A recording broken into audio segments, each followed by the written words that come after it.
Hello everyone, I'm Rosalind Pryor, speech language pathologist and educational diagnostician. And I'm here to talk to you today about the holidays and how they may be a little bit different this year for children. And maybe a little bit even disappointing for children. So the holidays will be different for many kids this year. They may have to miss out on favorite activities or celebrating with friends and relatives that they celebrated with years past. They might get fewer gifts than usual or have different types of holiday meals that they haven't had before. So kids who learn and think differently can have a hard time coping with holiday disappointment. So some struggle with change, others have difficulty managing emotions. Keeping kids in the loop about changes can help them be prepared, but finding solutions can help them feel empowered. So we have some ideas here that can reduce disappointment and show your child that there are different ways of celebrating. So first of all, maybe you want to hold a brainstorm session with your child. There are lots of uncertainty and loss around the holidays this year. It can help to give kids a sense of what they can control versus what they are not able to control. Start planning for holiday changes as early as you can. That will give your child time to adjust to the fact that things will be different. It also gives your child a chance to get excited and look forward to the new plans that you're going to make. So ask what your child will miss the most this year or what changes are the hardest.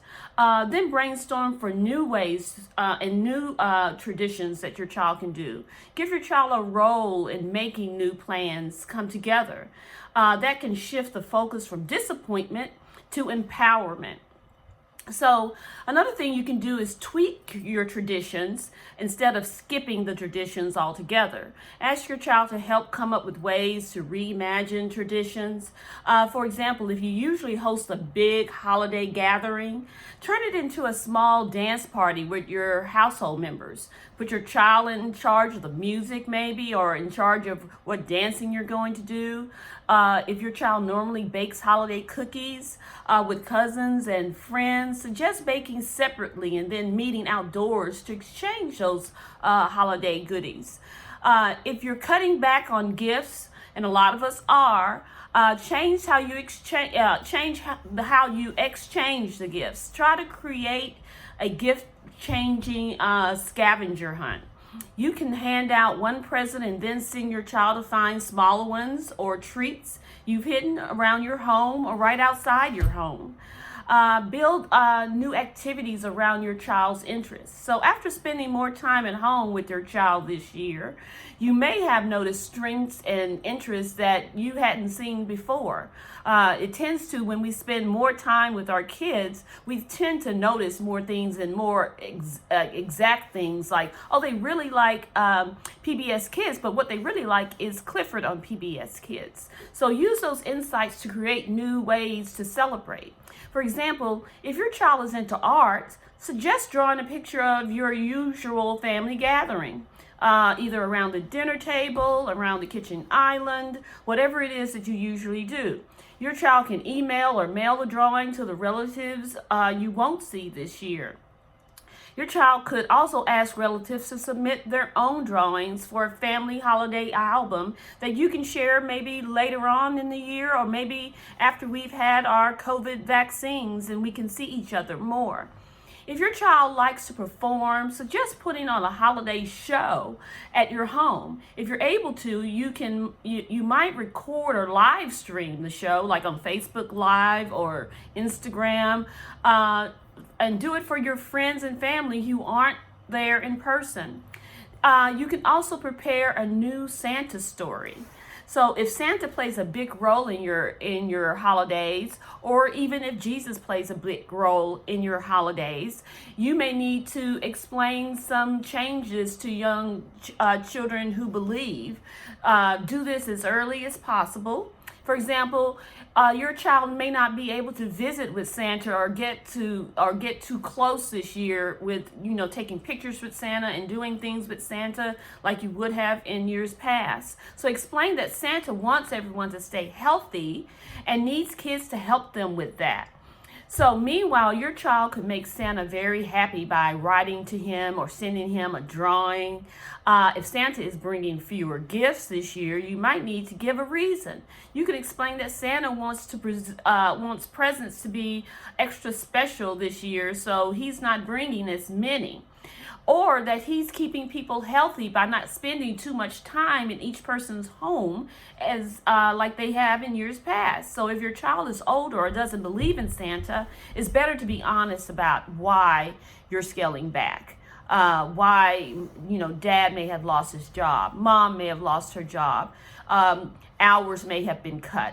So be honest with your child. You can find new ways to connect socially. It's hard to make up for not being with people you love and normally see at the holidays, but you can help your child find other ways to connect and celebrate together. Give your child options, like playing an online game with a grandparent or joining a special network for kids with cousins. Kids can also organize a family card exchange. Older kids might work with relatives to plan a future family gathering after I said COVID is over. Some activities can continue beyond the holidays. You can talk to your child about keeping up with new traditions and point out how good things came out of this bad situation that we're in. Holidays in general can be hard for some kids who learn and think differently.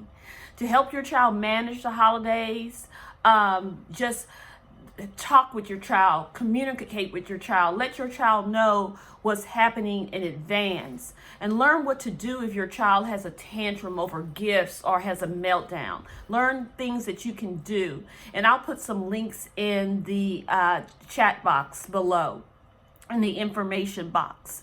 But remember, this may be the last week of school for a lot of students that are during the COVID holiday season. So remember, start planning this week. Start planning some things around how your holiday is going to be different with your kids. If your kids have a disability and you know what those triggers are, start planning for that now and get them ready for what's going to happen or what is not going to be able to happen this year. If you like this video, please give it a thumbs up. If you have any comments or questions, please put them in the chat box and hit subscribe. Have a great holiday season.